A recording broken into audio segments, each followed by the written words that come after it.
This is the Adidas Copa 19 Plus, and this is the Adidas Copa 20 Plus. I know it's a little bit underwhelming. The Copa 20 Plus introducing approximately three differences in comparison to the Copa 19 Plus that it replaces. I have it here in the first colorway, which is the Encryption Code pack, which I have to say actually looks really, really cool. It retails for the same $275, but ultimately is almost the exact same boot. Now I realize at this point I'm just making fun of Adidas, and rightfully so, but as the old saying goes, if it's not broken, don't fix it. And the Copa 19 Plus really introduced something that we had never seen before in the football boot industry, and is just an excellent pair of football boots. The Copa 20 Plus is a very, very, very, very small evolution on that boot, but I would actually say that it's slightly better.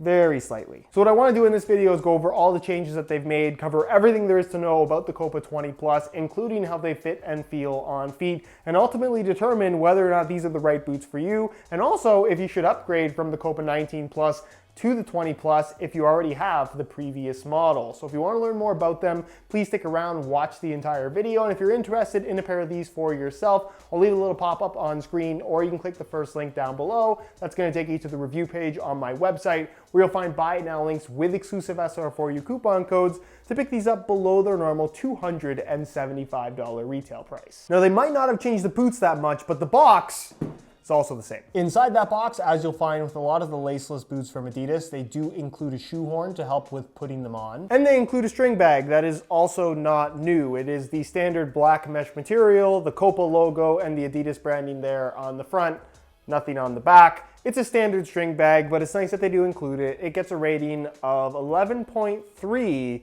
out of 20 plus. As for the boots themselves, the biggest change is by far the most noticeable one, and that is the wavy pattern that you find on the surface of the Fusion Skin upper, which is a combination of Kangaroo leather that's still super thin, super soft, and honestly just some of the best leather you'll find on a pair of football boots, period, especially when it comes to touch, which flows pretty much seamlessly into this prime knit material you have at the back half of the boot.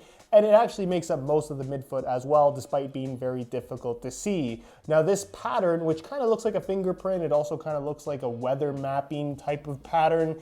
It is actually printed on the surface of the leather, and it does have a little bit of a grippiness to it, which is, at the start at least, noticeable on the ball in terms of providing a little bit of extra grip. Is it on the same level as some of the Predator striking elements we've seen in the past, even some of the Predator control elements like we saw on the Instinct and LZ series?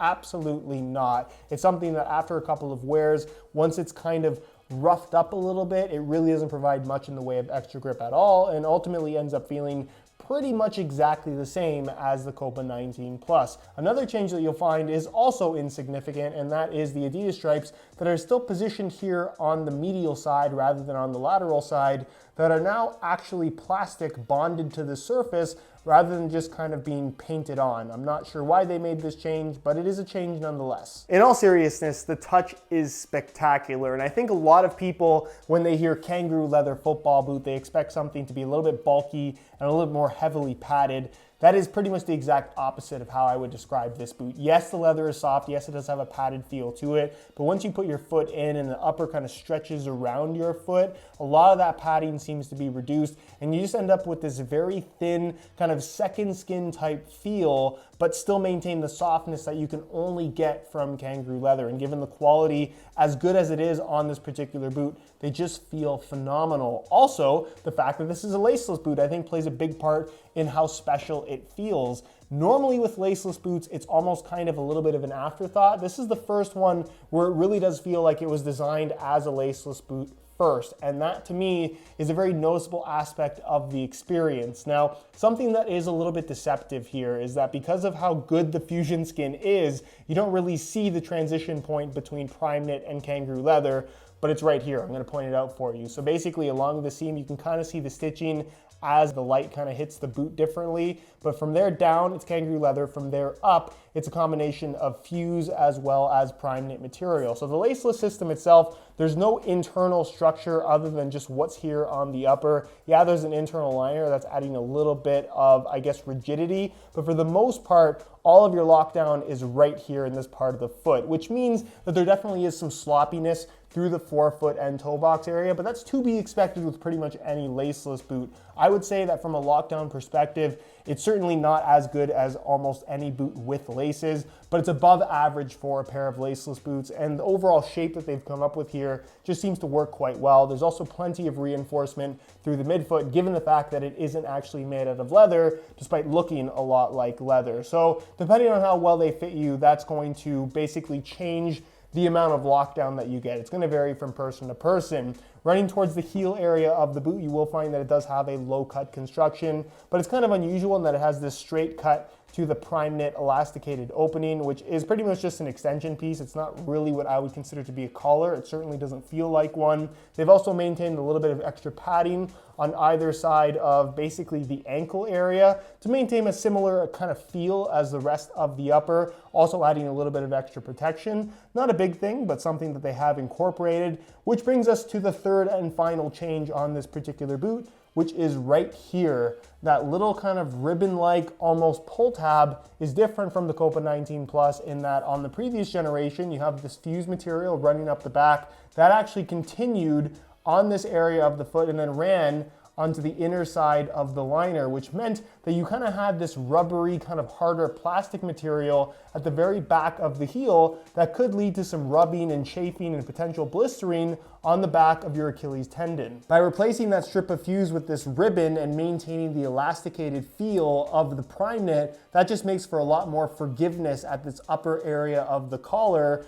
that does allow for just better comfort in general. If you got blisters in this area of the foot on the Copa 19 Plus, it's very unlikely to happen here on the Copa 20 Plus. It wasn't an issue for me previously, but I definitely do appreciate this very small change that they've made here. Also, you will find that it does maintain the same internal plastic heel counter. The shape of the boot has not changed whatsoever. And then as far as the heel liner is concerned, that is also the same, being made out of this very soft synthetic suede material with a pretty decent amount of padding. That synthetic suede material, or at least something very similar, is continued on the removable insoles. You have this very soft liner on top, and you'll notice that at the heel, it does have a little bit of a bump out of extra foam for just a little bit of extra padding. The insole itself being made out of an ortholite material, which is something that we don't see on any other boot line from the Adidas brand. And honestly, I think this is probably their best insole right now. Which brings us to the base of the Copa 20 Plus, where you'll find the very familiar EXO frame, which remains unchanged from the Copa 19 Plus that this boot replaces. Obviously, it looks a little bit different on this colorway, given the wearable camo finish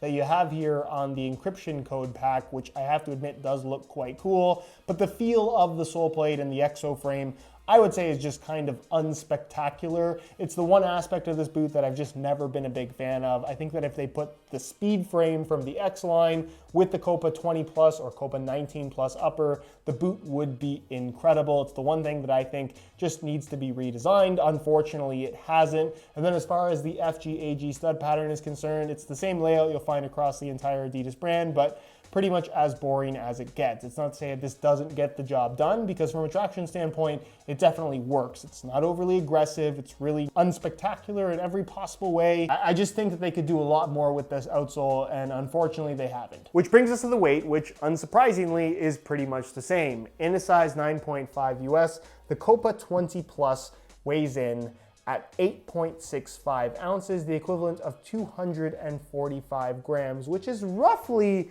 about 0.1 ounces more than the Copa 19 Plus. And really the only reason that I can think of for this is the added texturing on the upper. It is extra material after all. Other than that, it's pretty much the exact same boot, so there's no other reason for it to be slightly heavier. Either way, the weight difference is pretty much non-existent in terms of what you're going to be able to feel. And as a whole, they're not super light boots, but they're definitely not heavy either. Now, this is normally the part of the video where I would plug SR4U laces, available at sr4ulaces.com with free worldwide shipping on any order of $16.99 or more. But because these are laceless, I won't be doing that. And the one question so many people have with laceless boots is how hard are they to put on and take off?